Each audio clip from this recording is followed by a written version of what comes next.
Hi Friday morning நேற்று night கடல ஊற வைக்கலான்னு பார்த்தா கொஞ்சோண்டு வெள்ளை கலர் தான் இருந்துச்சு. அதனால் பிளாக் அண்ட் ஒயிட் ரெண்டுமே மிக்ஸ் பண்ணி ஊற வச்சுட்டேன். இன்றைக்கி பிரேக்ஃபாஸ்ட்டுக்கு சப்பாத்தியும் சன்னா கிரேவியும் தான். நான் அப்படியே லைட்டாக வந்து ஒரு செமி கிரேவி மாதிரி தான் வச்சேன்.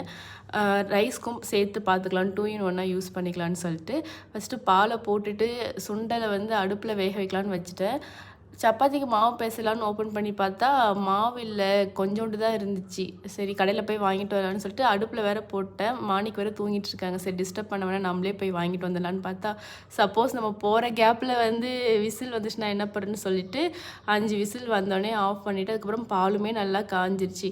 அதையும் ஆஃப் பண்ணி வச்சுட்டு அதுக்கப்புறம் கடைக்கு போயிட்டு மாவு வாங்கிட்டு வந்து அதுக்கப்புறம் தான் லாஸ்ட்டில் தான் நான் மாவே இன்றைக்கி பிசைஞ்சு அதை ஊற வைக்க கூட டைம் இல்லை. அப்படியே எடுத்து சப்பாத்தி தேய்ச்சி போட்டாச்சு. அதுக்கப்புறம் காஃபி குடிச்சிட்டு மார்னிங்கிட்ட கொடுத்துட்டு அதுக்கப்புறம் ரிலாக்ஸாக நான் சாப்பிட்டேன். தேங்க்யூ ஃபார் வாட்சிங். பாய்.